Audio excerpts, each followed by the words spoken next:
itu kalau dia udah punya anak, kok bisa gitu didiemin tapi dihamilin gitu. Abi tuh bingung aja gitu kan.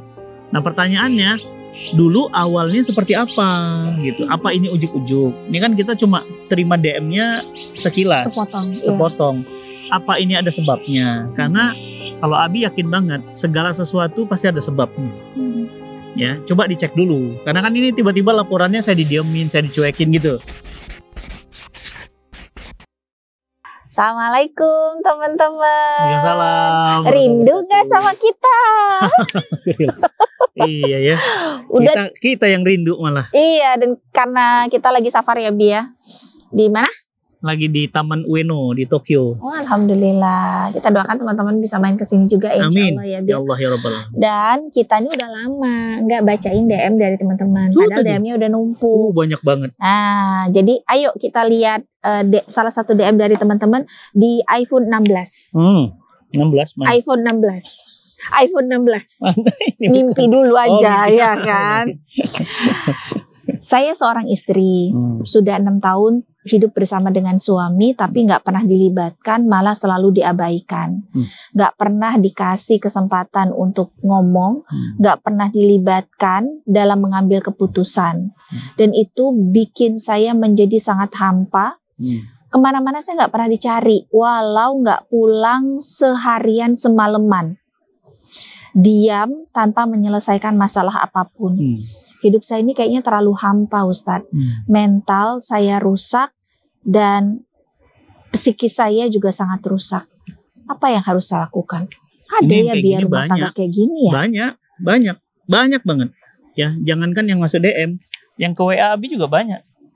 Kasus-kasus yang sama. Terus ini suaminya ngapain nikahin istrinya? Yang pertama, untuk apa dinikahi? Yang kedua, ya, itu kalau dia udah punya anak, kok bisa gitu didiemin tapi dihamilin gitu. Abi tuh bingung aja gitu kan. Nah pertanyaannya, dulu awalnya seperti apa gitu? Apa ini ujuk-ujuk? Ini kan kita cuma terima DM-nya sekilas, sepotong. Apa ini ada sebabnya? Karena kalau Abi yakin banget segala sesuatu pasti ada sebabnya. Ya, coba dicek dulu. Karena kan ini tiba-tiba laporannya saya didiemin, saya dicuekin gitu. Nah jadi yang harus dikonfirm dulu apa sebabnya. Pasti ada awalnya. Awalnya apa sehingga bisa seperti ini? Karena kemungkinannya apa aja bikin? Kemungkinannya banyak, bisa faktor eksternal, bisa ada orang ketiga, sehingga dia hambar dengan istrinya, dia lebih asik dengan pihak luar, atau pihak orang eksternal. Ketiganya bisa perempuan, bisa laki-laki ya Bi? Ya iya kan udah kita bahas. Iya. Bisa laki-laki itu yang lebih mengerikan kan. Kalau perempuan mungkin selingkuh biasa, tapi kalau laki-laki ya itu juga udah lagi banyak sekarang. Itu kemungkinan pertama. Eksternal faktor. Bisa faktor kedua itu ada kondisi suaminya sedang stres di perkantoran. Biaya hidup lagi naik, semua lagi mahal, sementara istri nggak peduli. Akhirnya dia bilang ya sudahlah, kalau memang kayak gitu aku juga nggak peduli. Bisa faktor itu. Bisa faktor kedua, faktor internal. Memang dia orang yang seperti itu. Karena ada juga jenis suami yang memang cuek, diem, dingin. Tapi bukan karena nggak cinta. Ya bukan masalah cinta di sini. Ini masalah memang personal problem. Karakter. Memang karakter personal. Ya bisa jadi lagi-lagi DM masuk kita nggak tahu kan, dia nggak cerita udah berapa tahun berumah tangga. Jadi mohon teman-teman kalau kirim DM itu yang detail. Kami sudah berumah tangga sekian tahun gitu. Dulu saya begini, sekarang begini. Ini kan ujuk-ujuk. Jadi susah kita membahasnya. Tapi apa yang harus teman-teman lakukan kalau dalam kondisi seperti ini? Yang pertama, coba kita mulai duluan. Cari momen yang tepat, cari waktu yang tepat untuk ngobrol. Dan jangan sampai ngobrol itu pada saat sedang konflik. Nggak akan efektif. Enaknya gimana? Lagi tenang, lagi santai. Udah nggak usah banyak cerita, cuma ngomong begini aja. Mas, aku ini apa bagimu? Gitu. Udah ungkapkan aja rasanya. Keluarkan apa yang menjadi unek-uneknya. Dengarkan. Nanti dia ngomong, kita dengarkan juga. Aku ini apa bagimu? Istri, kalau istri, kenapa aku nggak pernah dilibatkan? Kenapa aku tuh didiamkan? Burung aja diajak ngobrol gitu zaman sekarang gitu. Soalnya bisa ngobrol sama burung gitu kan. Kucing aja Mi, sekarang ada konten ngobrol. Oh iya, diajak ngobrol. Abi kemarin bilang iya, masa aku nggak dilibatkan? Nah, itu kan bisa ditanya gitu. Padahal dulu kamu nggak begini ya, itu tadi kan informasinya. Sekarang kamu begini, ada apa? Buka komunikasi, gitu kan? Insya Allah. Yang kedua, doakan.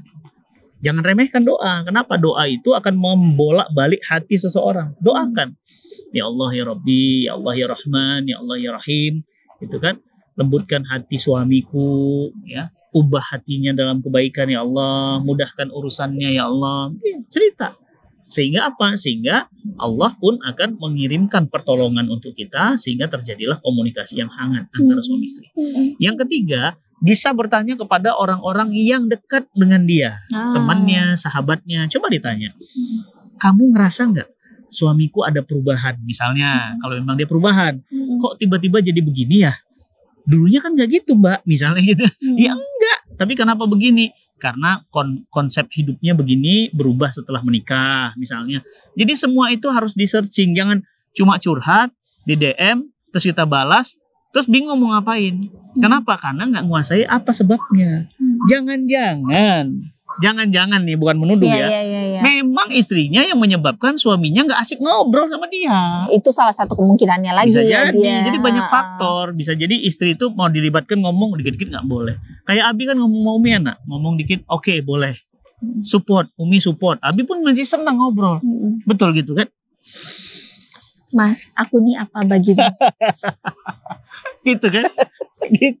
Gitulah ya kan?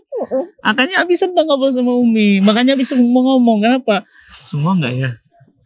Enggak awas kalau masih ada disimpan pelintir nanti. Makanya enggak semua diobrolin. Apa semua diobrolin? Pasti ada sesuatu. Iya. Pasti ada sebab, karena enggak ada dalam hidup ini yang ujuk-ujuk tiba-tiba begitu gitu, nggak ada. Pasti ada sebab kenapa dia nggak mau ngobrolin. Karena mungkin aku ingat-ingat, pernah begini dulu. Dia ngomong ini pasti nggak nyaman. Ngomong ini pasti ya. Pasti ada sebab, karena nggak mungkin ya sesuatu itu terjadi dengan ujuk-ujuk tiba-tiba. Pasti ada sebabnya. Jadi saran Nabi tadi ya, buka komunikasi, doa, tanya kepada orang terdekat dengan dia apa yang menyebabkan suami seperti ini. Nah, kalau sudah seperti itu sudah dilakukan, bismillah, nanti kita lihat hasilnya seperti apa kemudian dia melangkah di kehidupan sebelumnya. Nah, tapi saran saya dalam kondisi seperti ini jangan balas didiemin. Jangan balas dicuekin. Betul, karena api kalau ditambah api jadinya kebakaran. Justru kita harus membuka. Nah, Umi tuh kehebatan Ummu Sajat tuh, saya lagi diemin tuh, lagi kesel, ada masalah di kantor atau ada masalah beban saya lagi berat. Ummu Sajat tuh mencoba tiap buatin sarapan. Coba diajak ngobrol, lama-lama kan ada apa Bi, lama-lama ngobrol nggak ya, ngobrol, ya udahlah ngobrol. Gitu. Jadi akhirnya dibuka, jadi dipancing, keran komunikasinya dibuka. Itu, insya Allah akan kebuka sih. Betul. Jadi buat yang udah DM, makasih itu jawaban dari kita. DM-nya. Mudah-mudahan setelah kita nonton tayangan ini dan sejenis dengan Mbak juga yang nonton hari ini, insya Allah dapat pencerahan. Amin. Ya. Sakinah terus rumah tangganya. Sakinah mawaddah warahmah. Amin. Ya. Sampai ketemu di cerita WFK berikutnya. Iya, kita melanjut DM berikutnya.